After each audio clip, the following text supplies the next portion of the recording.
我的生活里有许多我自己发明的小技巧，一些你看起来可能会有点莫名其妙，但对我来说是很有用的那种。比如之前说过的，当我感到不自信的时候呢，我就想象对方在挖鼻屎，瞬间我就能获得自信。那今天说一个正常一点，但是很有用，你不开心的时候怎么办？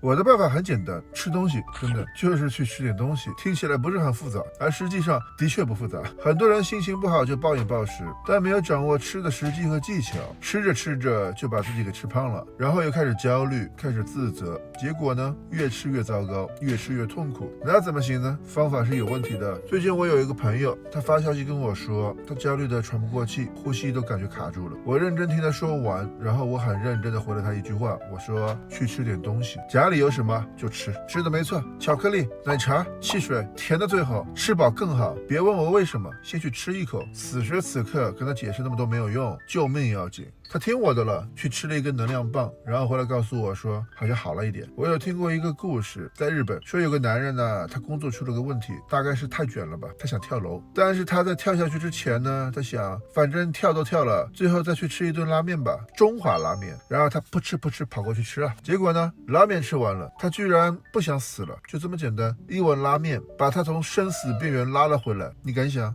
我相信大概也能感同身受。但是为什么吃东西不想死了？一碗拉面什么原理呢 ？Why？ 吃东西吃饱肚子会带来幸福感，也就是多巴胺、内啡肽，也就是短期与长期的快乐荷尔蒙，还有最重要的是血清素。血清素就是情绪稳定剂，这些全部加在一起，那就是最原始、最本能的自我疗愈。吃东西不能解决根本问题啊，不能解决你失业的，不能解决你老婆出轨，但是能让你暂时止痛。在你最痛苦的时候，食物能给你一点点微小的幸福感，一点小确幸，而这点小确幸的幸福感可能就够你熬过那一刻了。我们心理上的痛苦、焦虑、抑郁、躁郁，各种难受，不可能一下子就治愈的。要是能一顿饭吃好抑郁症，心理医生们都去干厨师了，对吧？但是一顿饭的确是最好的止痛药，让我们有那一丢丢的幸福感，一丢丢的饱腹感。幸福感一来，情绪平复了，人就舒服多了。等心态稳下来之后呢，再去解决真正的问题。所以一定要先稳定心态，再去处理事情。然后就像那句老话说的，不要饿着肚子去逛超市，因为你会饥不择食，你会乱买东西。同样的道理啊，不要带着坏心情去做决定和处理事情，因为你只会做错误的决定和把事情搞砸。所以下次不开心的时候，不用想得太复杂，先去吃点东西吧，哪怕只是几块巧克力，一杯甜甜的奶茶，或是一小碗热汤。然后你就会发现，